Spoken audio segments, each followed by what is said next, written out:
안녕하세요. 거꾸로 교실 플립러닝을 위한 교수 설계 발제를 맡은 신행수 고보경 송유경입니다. 네, 이번 발제는 저희가 미리 동영상을 제작을 해서 여러분과 함께 만나게 되었고요. 아침 8시부터 강의를 들으시려면 좀 힘드시잖아요. 그래서 저희가 먼저 플립러닝으로 발제를 듣고 그리고 교실에 오시면 저희가 다양한 사례와 함께 논의를 또 해보는 시간을 마련을 하기 위해서 미리 동영상을 제작을 하게 되었습니다. 네, 이 동영상 속에서 지금 말을 하고 있는 사람은요. 저는 송유경이고 네, 저는 다 아시다시피 신행수입니다. 그래서 발표를 시작하도록 하겠습니다. 먼저 순서는요. 서론부터 거꾸로 교실이 추구하는 가치, 일반 원리, 상황 원리, 그리고 실행 이슈로 책의 순서와 동일하게 진행됩니다. 네. 먼저 거꾸로 교실이라고 하면 뭔가가 뒤바뀌어 있다라는 느낌을 받으실 텐데요. 다들 아시겠지만 무엇이 거꾸로 되어 있는지 간단하게 소개해 드리도록 하겠습니다. 먼저 기존에는 학교에서 이렇게 강의를 듣고 집에서 이렇게 숙제를 하는 방식으로 이런 식으로 됐다면 이제 이게 뒤바뀌었다는 건데요. 어떤 식으로 뒤바뀌었는지 한번 알아보도록 하겠습니다. 집에서는 강의를 듣고 학교에서는 이런 식으로 기존의 숙제였던 것들이 이렇게 활동을 하게 되는 식으로 뒤바뀐 건데요. 집에서 강의를 듣게 하기 위해서는 이런 식으로 모바일이나 웹 등의 형태로 학생들이 강의에 접근할 수 있도록 기술이 뒷받침이 되어줘야 합니다.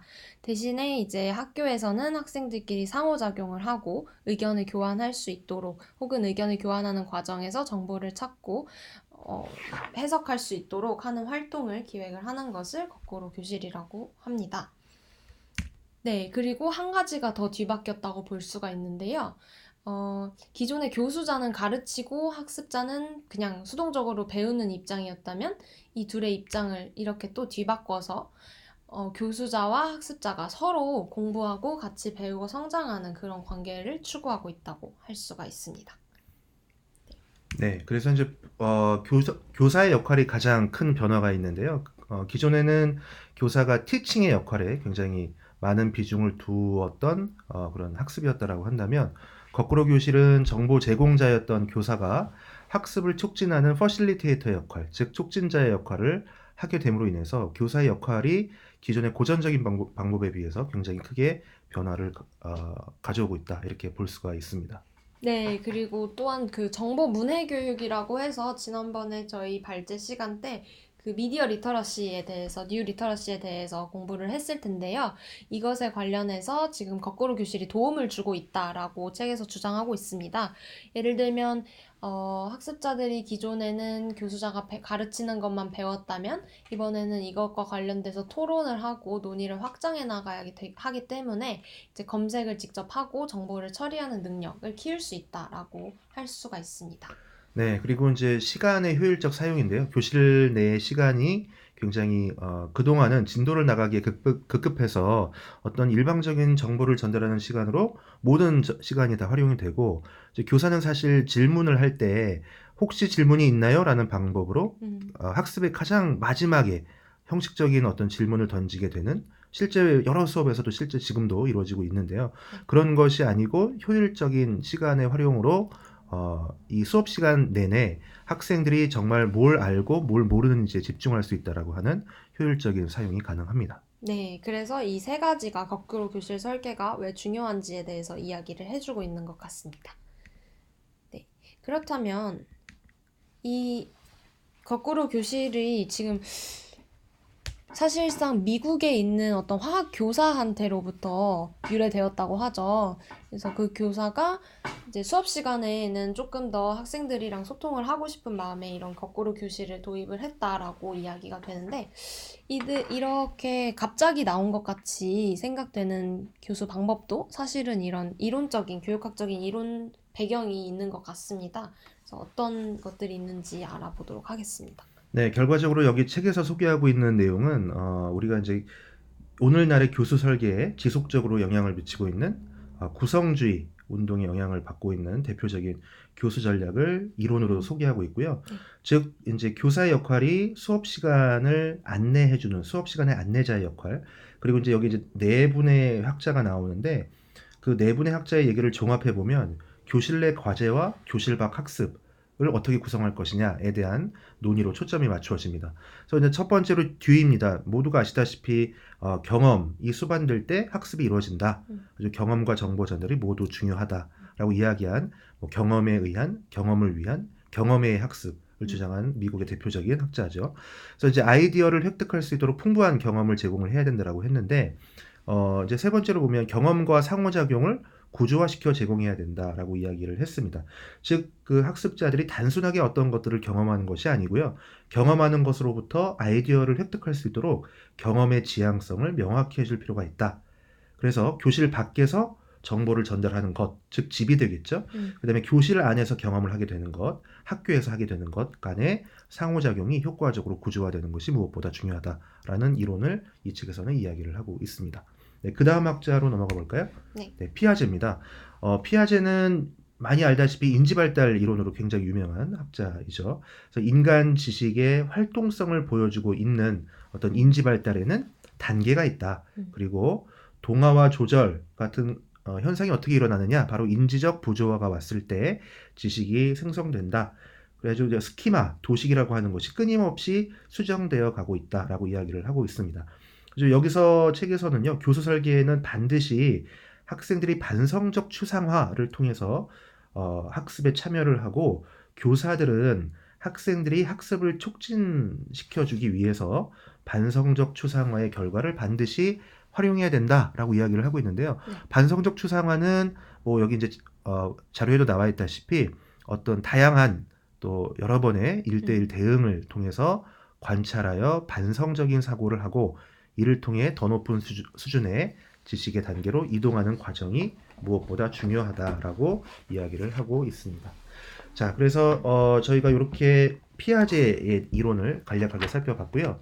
그 다음에는 비고츠키입니다. 비고츠키는 근접 발달 영역, 우리가 많이 알고 있죠. 근접 발달 영역의 영역을 파악하고, 그 다음에 비계를 제공해야 된다. 비계는 우리가 이제 영어로 하면 스캐폴딩이라고 네. 하는데요. 네, 여기 이제 있죠. 네. 그래서 원래는 이제 건물 외벽에 어떤 그 뭐죠? 짐이나 뭐 어떤 일들을 잘 하기 위해서 설치해 놓은 보조 역할을 하게 되는 어떤 구조물을 이야기를 합니다.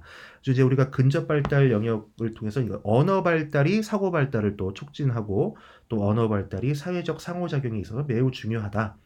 그런 것들이 바로 학생 개개인의 지식 구성에서 중요한 변수로 작용이 된다. 즉, 이 책에서는 이런 것들을 통해서 학습 공동체를 통해 지식 수준이 향상되고 개발될 수 있다라고 하는 점들을 가져왔습니다. 네. 그리고 이제 마지막으로 보면 이제 벵거, 우리가 이제 웬거라고 할지 벵거라고 할지 고민을 했는데 벵거가 맞는 것 같습니다. 이제 벵거는 우리가 이제 흔히 상황학습 이론으로 굉장히 유명한 분인데요. 네. 우리가 이제 학습 공동체 내에서 토론하는 과정을 통해 학습이 발생할 수 있다라고 이야기를 하고 있습니다. 토론하는 과정이 굉장히 중요하다. 우리가 보통 플립러닝에서 학교에 와서 하는 활동이 대다수가 토론 활동이기 때문에 이 공동체 내의 토론 과정을 중요하게 이야기를 했고요. 그다음에 이제 교육을 실행하는 상황에서는 굉장히 다양한 변수가 생기게 되니까 그것들을 고려해야 된다라고 이야기를 하고 있습니다. 네. 그리고 이제 여기서는 그래서 이제 우발성이 있다라고 이야기를 하기도 하는데요. 우리가 설계한 대로 이루어질 것이라고 믿고 있지만 네. 또 된다고 우리는 얘기하고 있지만, 사실 설계를 실행하는 과정에서는 우리가 계획했던 대로 되지 않는 경우도 많이 있다. 근데 그것들이 나왔을 때 당황하지 말고, 원래 그것들이 잘 이루어지고 우발성이 있다는 것이 잘 이루어지고 있다는 것을 반증하는 것이다라고 이야기를 하고 있습니다. 당황하지 말란 얘기죠. 네, 그다음에 이제 참여. 이거는 이제 학습자들 간의 관계를 형성시켜 주어서 학습이 잘 일어날 수 있도록 하는 것, 그것들을 참여라고 이야기를 하고 있습니다. 이제 교수 설계자가 어떤 아이디어를 하나의 인공물, 즉 교수 설계 결과물로 만들게 될 때 학습자들이 이제 그 결과물, 인공물에 대한 것과 관계를 잘 형성해서 참여가 일어날 수 있도록 조직해 주는 것이 필요하다라고 이야기를 했죠. 그것이 바로 참여와 구체화로서 이야기를 했습니다. 네, 좋습니다.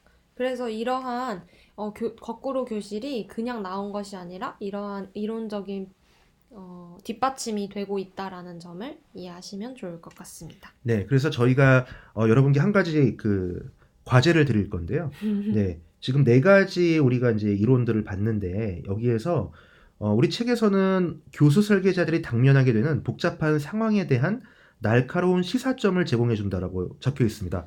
근데 그 날카로운 시사점이 과연 무엇인지 책에 간략하게 적혀 있긴 하지만 요거를 저희가 첫 번째 논의 주제로 한번 논의를 해보려고 해요. 그러니까 여러분들이 한번 날카로운 시사점들을 하나씩 고민을 해오시면 아무래도 원활한 수업에 도움이 될 것 같습니다. 네, 그 책 356쪽입니다. 변호슨 외 네, 한글 번역본 356쪽에 그런 내용이 나와 있습니다. 네, 그래서 이제 거꾸로 수업 설계를 위한 가이드가 쭉 나와 있는데요. 이것에 대해서 간단하게 설명을 드리면 먼저 학생들이 수업 전에 학습 내용을 접할 수 있는 기회를 제공을 해야 된다라고 합니다. 그래서 뭐 동영상의 형태가 됐든 책의 형태가 됐든 이런 기회를 제공을 하는데 저희들도 지금 이런 동영상을 찍고 있잖아요. 그래서 이 기회를 제공을 해드리고 있다고 볼 수가 있습니다. 그리고 학생들이 수업을 준비할 수 있도록 인센티브를 제공한다라는 거는 학생들이 그러니까 동영상을 올렸는데 보고 왔든 안 보고 왔든 똑같으면 결국엔 아무도 안 보게 되겠죠. 그래서 어떤 인센티브의 형태로 이런 식으로 준비를 위한 동기를 제공을 하라는 뜻이고요. 그리고 학생들의 이해도를 평가하는 방법을 제공하라라고 했는데 이거는 학생들이 동영상을 보고 왔다는 전제 하에 학생들의 이해도를 평가할 수 있도록 뭐 퀴즈를 하든지 그런 방식을 통해서 평가를 하겠다라는 의미입니다. 그래서 뭐 요즘에 소크라티브 같은 앱들을 사용을 해서 이런 평가를 조금 게임처럼 할 수도 있을 것 같습니다. 네, 그리고 교실 안의 활동과 교실 밖의 활동 이 두 가지가 둘 다 나오게 되는 게 거꾸로 교실의 굉장히 중요한 특징인데 그 활동들을 명확하게 연결을 시켜서 학습자들로 하여금 일을 2번 한다 혹은 공부를 2번 해야 된다라는 생각이 들지 않게 해야 된다는 것입니다. 그리고 이제 교실 안의 활동이나 밖의 활동이나 이렇게 명확하고 구조화된 가이드를 제공함으로써 혼란을 줄여야 되고 그 교실 내의 활동에 있어서 학생들이 과제를 제대로 수행할 수 있도록 충분한 시간을 제공을 해야 됩니다. 그리고 교실 내에서 학습 공동체가 형성이 되어서 학생들이 함께 공부를 할 수 있도록 지원을 해주어야 한다라는 가이드의 내용이었습니다. 네, 그러니까 즉 이제 뉴커머와 올드타이머라고 이제 책에서는 이야기를 하고 있는데 벵거가 이제 앞에서 했던 얘기거든요. 네. 그거와 일맥상통한 얘기인 것 같아요. 그래서 더 박식한 다른 사람들과 그렇지 않은 사람들 사이의 관계에 그 상호작용의 중요성을 강조한 이야기라고 보시면 되겠습니다. 네, 좋습니다.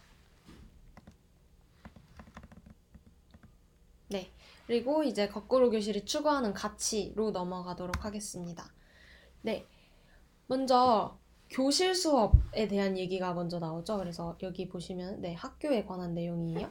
그래서 사고와 추론을 촉진을 해야 된다라는 내용이고 또 학생은 수업 내용을 확인을 하고 문제 해결을 경험할 수 있도록 그러니까 이 수업 내에서는 이 문제 해결을 할 수 있도록 해야 된다. 그리고 이 문제 해결을 위해서는 학습자 간에 자유롭게 의견을 교환을 할 수 있는 그런 토론의 장, 학습 공동체를 만들어 주어야 한다라는 것이 거꾸로 교실이 추구하는 가치고 또 집에서는 그러면 어떻게 해야 되냐? 라고 했을 때 효율적으로 온라인 학습을 할 수 있도록 제공을 해야 하고 그리고 학생이 플립러닝 전 과정에 이게 뭔가 수동적으로 참여하는 게 아니라 자신이 배움을 일으킨다고 생각하고 책임감을 가지고 임하도록 유도를 해야 된다라는 것이 거꾸로 교실이 추구하는 가치라고 할 수가 있겠습니다. 네, 그리고 이제 그래서 이 책에서는 좀 언급이 되어 있지 않지만은 사실 효율적인 온라인 학습을 제공하기 위해서 학생들이 가장 접근하기 쉬운 미디어나 매체를 선택하는 것도 하나의 좋은 방법이라고 저희는 추가적으로 한번 생각을 해보았습니다. 네, 요즘은 스마트폰이 되겠죠. 네, 아무래도 스마트폰이나 이런 지금 파워포인트를 활용한 녹화가 효과적으로 또 개발을 할 수 있는 매체가 아닐까 생각을 하고 있습니다. 아, 네, 좋네요. 이게 교사의 입장에서도 효율적이어야 하기 때문에. 그렇죠. 네, 동영상을 제작하는데 과도한 어떤 노력이나 어떤 과도한 역량이 필요하다라고 한다면 사실 제작하는 자체가 굉장히 부담스러울 수 있는데 저희도 오늘 맥북을 활용해서 아주 편리하고 네, 쉽게 지금 녹화를 하고 있습니다. 네. 네. 이제 다음으로 일반 원리에 대해서 살펴보도록 하겠습니다. 간단하게 3가지로 나와 있는데요. 교실 밖 활동, 그리고 교실 내 과제, 그리고 이 둘 간의 연결에 대해서 이야기하고 있습니다. 교실 밖에서는 학생들의 성찰을 독려하고 반응을 이끌어내도록 하라. 그리고 교실 내에서는 학습 공동체의 일부로서 새로운 지식을 형성하게 하라. 그리고 마지막으로 교실 밖과 교실 내 과제를 일관된 교수 접근 방법으로서 연결을 시켜라 라는 내용이에요. 여태까지 가치에 대해서 얘기했던 것과 일맥상통하고 있습니다. 그래서 각각에 대해서 살펴보도록 하겠습니다. 네. 그래서 교실 밖 활동에 대해서 말씀을 해주시면.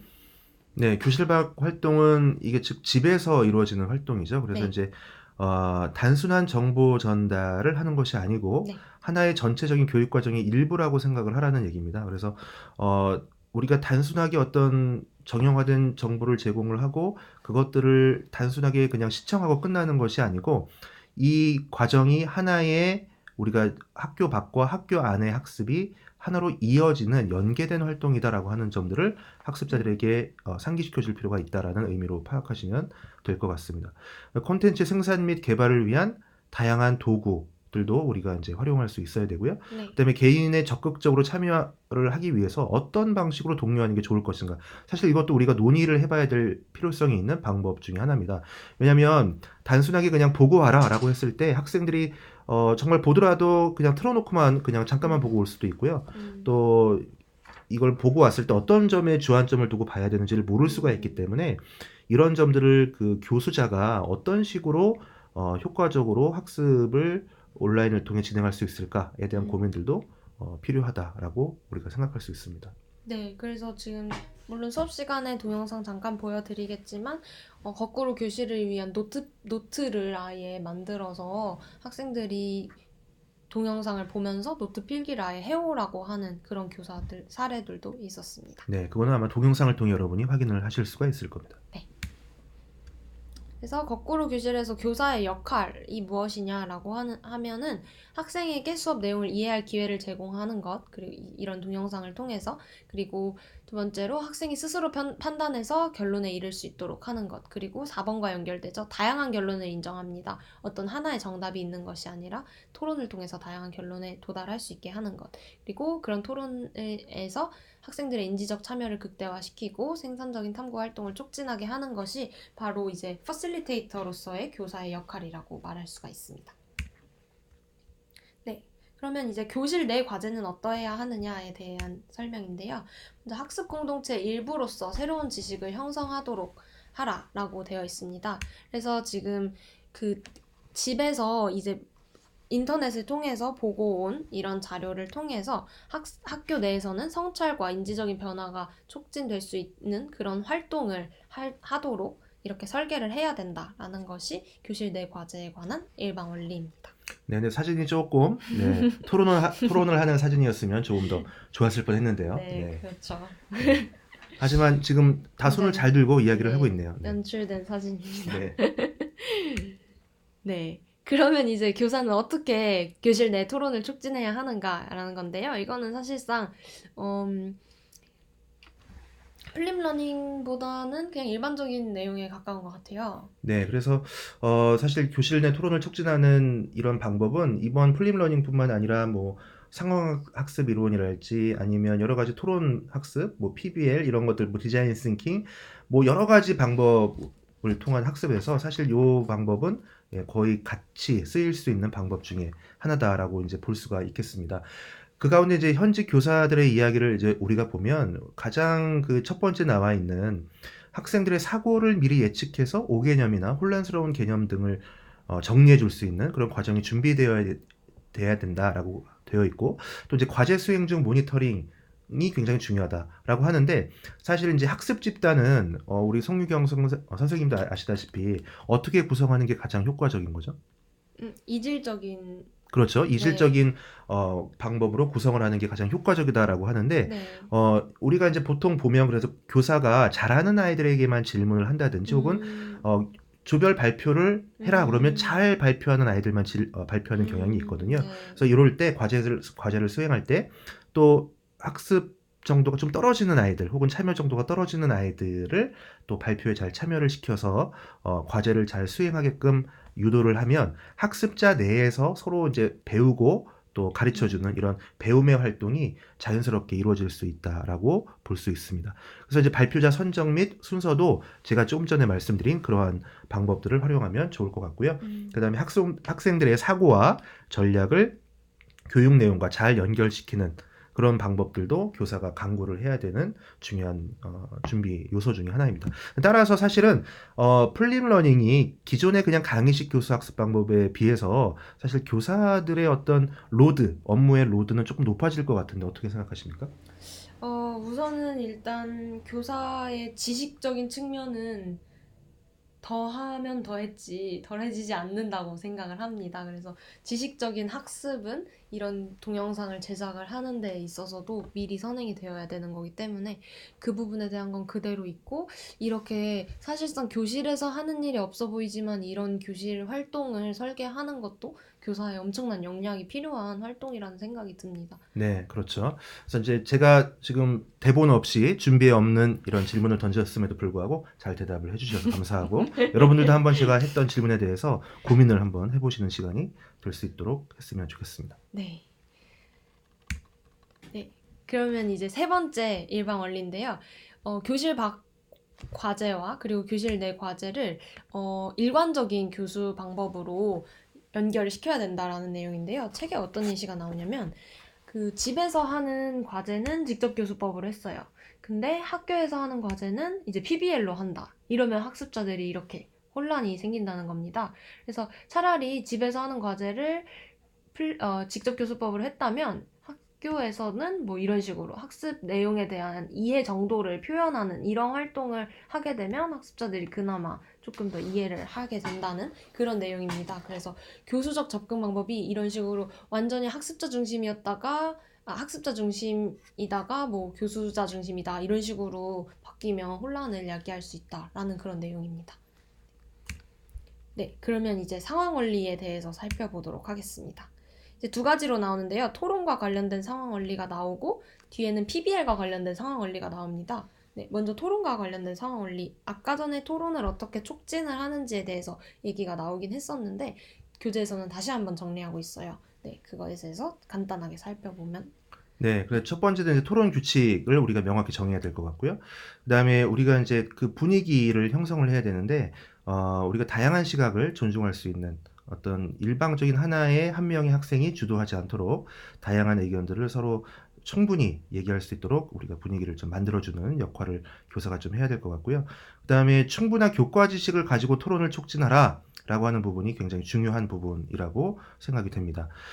그래서 우리가 이제 토론을 하라고 하면 이제 교과 지식 외에 어떤 좀 토론의 내용이 좀 산으로 갈 수 있는 그런 또 위험성이 있는데, 우리가 충분한 교과 지식을 먼저 습득한 이후에 그것들을, 그러니까 교사가 먼저 잘 이해하고 있는지를 확인을 하고 그 다음에 한번 토론을 촉진하게 되면 아무래도 조금 효과가 있겠죠. 먼저 뭐 문제를 간단하게 풀어본다든지 아니면 문제가 적힌 종이를 나눠준다든지 해서 미리 좀 확인하는 과정이 필요할 것 같다.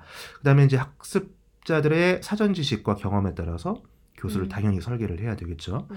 그 다음에 동료의 의견을 경청하고 성찰하고 또 교육 내용과 연결짓도록 하라. 이 부분은 조금 이제 크리티컬한 부분이긴 한데요. 그래서 사실 플립러닝이 그래서 현직 교사들의 이야기를 들어보면 저학년보다는 고학년이 조금 더 효과적인 방법으로 이 플립러닝을 사용할 수 있다라고 이야기를 해요. 왜냐하면 아무래도 남의 의견을 경청하고 성찰하고 또 교육 내용과 연결을 시키려면 아무래도 좀 이제 언어적인 어떤 수준이 조금 올라와 있는 그런 학년이 조금 효과적이지 않을까 그렇게 생각이 듭니다. 그다음에 본인의 의견을 자유롭게 말할 수 있는 민주적인 분위기를 형성하라. 네, 이제 어떻게 보면 사실 토론을 시켜 놓고 교사가 학습자들의 이야기가 끝나기 전에 끊고 들어와서 교수자의 의견을 이야기를 해버리면 사실 민주적인 분위기가 형성이 되지 않거든요. 네, 그런 경우는 엄청나게 많이 보죠. 그래서 이제 우리가 교사가 학생들의 의견을 충분히 경청할 수 있는, 이건 학생들만 경청하는 능력이 필요한 것이 아니고 교사들도 경청하는 능력이 무엇보다 필요하다 이렇게 볼 수가 있겠습니다. 네. 물리적인 공간은 뭐 당연한 얘기니까요. 넘어가도록 하겠습니다. 네. 네, 이번에는 토론이 아니라 문제 기반 수업과 관련된 상황 원리에 대해서 말씀드리도록 하겠습니다.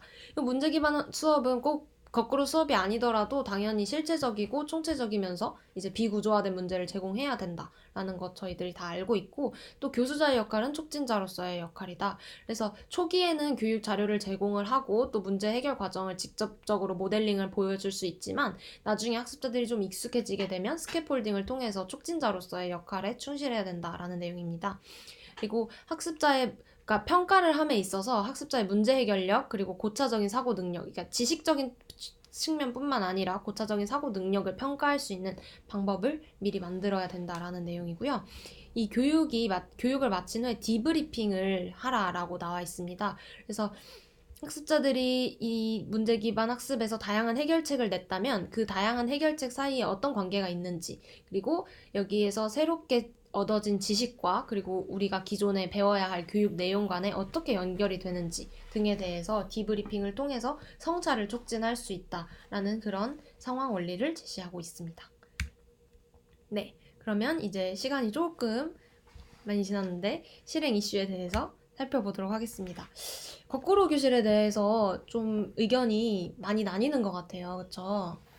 네, 그렇습니다. 네. 네, 그래서 이제 거꾸로 교실에 대해서 저희도 지금 직접 시범을 보이고 있지만 확실히 조금 여러 가지 우려가 있을 것 같아요. 책에서는 지금 첫 번째 거꾸로 교실이 학생들을 혹시 고립시키지는 않을까라는 이야기를 하고 있는데 그 책에서 보시면은 그 학생들에게 강의를 직접 혼자서 보고 오게 함으로써 학생들의 고립을 좀 야기하진 않을까라고 얘기를 하는데 바로 반박합니다. 그래서 거꾸로 교실은 오히려 학생과 교사 간의 상호작용을 증가시키지 고립을 낳지는 않는다라고 이야기를 하고요. 그리고 두 번째가 지금 거꾸로 교실 시간이 많이 소요되지 않을까. 이거는 학습자에게 뿐만 아니라 교수자에게도 우려로 되는 부분인 것 같아요. 네, 그렇습니다.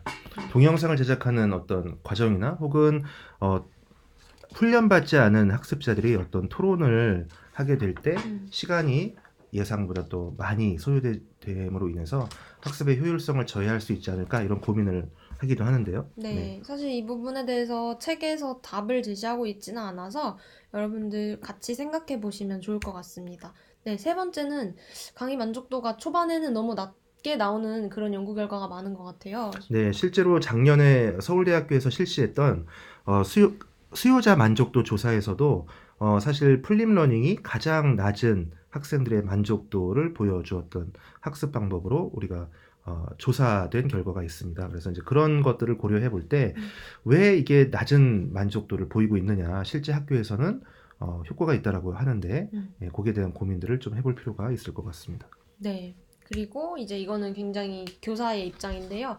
그러니까 원래 강의식 수업을 하면 이미 교수자가 다 준비해 온 상태에서 교실에서 전달을 하게 되는데 그렇지 않고 학생들이 토론을 하다가 갑자기 즉석 질문을 하게 되면 이걸 어떻게 대답을 해야 될까라는 고민을 하고 있는 것 같습니다. 그래서 이 부분에 대해서도 실질적인 뭔가 실행 이슈가 될 수도 있는 것 네, 같아요. 근데 개인적으로는 이게 음. 교사들은 보통 대체적으로 내용의 전문가이기 때문에 사실 학생들이 교사의 수준을 뛰어넘는 질문을 많이 할 수 있을까라고 하는 그런 고민들도 우리가 한번 해본다고 하면 네. 특히 또 우리나라 같은 경우는 학생들이 질문을 거의 하지 않기 때문에 네, 이런 고민은 조금 우리나라 상황에서는 네, 네. 해결하기 좀 쉽지 않을까 그렇게 네. 생각을 또 하고 있습니다. 네, 그리고 이제 질문을 했을 때 교사가 꼭 대답을 해줘야 된다라는 입장이 있기 때문에 이런 우려가 나오는 것 같은데 사실상 같이 찾아볼까 해서 촉진을 하고 하는 입장에 있다면 같이 배우는 입장이라면 이거는 큰 문제는 되지는 않을 것 네, 같아요. 그렇습니다. 그러면 저희들의 Q&A는 이제 수업 시간에 하게 될 거고요. 저희들의 발제는 여기까지입니다. 그래서 30분이라는 시간 동안 집중이 잘 되셨는지 모르겠어요. 네, 원래는 이 플립러닝은 저희가 보통 10분에서 15분 정도 강의 녹음을 보통 기본으로 하고 있는데요. 우리는 대학원생이니까요. 네, 고차적인 사고를 할 수 있는 제가 조금 더 설명을 하다 보니 길게 이루어졌습니다. 30분을 딱 맞추게 되어 있는데 아무튼 잘 들으셨길 바라고요. 저희가 중간중간에 했던 내용이나 질문들에 대한 여러분의 생각들을 이제부터 수업 시간에서 여러분과 함께 논의를 해보도록 하겠습니다. 네, 경청해주신 여러분께 감사의 말씀을 드립니다. 네, 감사합니다. 훌륭해, 훌륭해. 야, 마치 대본 있는 것처럼 잘했어. 대본이 없는데. 야, 나중에 방송해야 되겠다.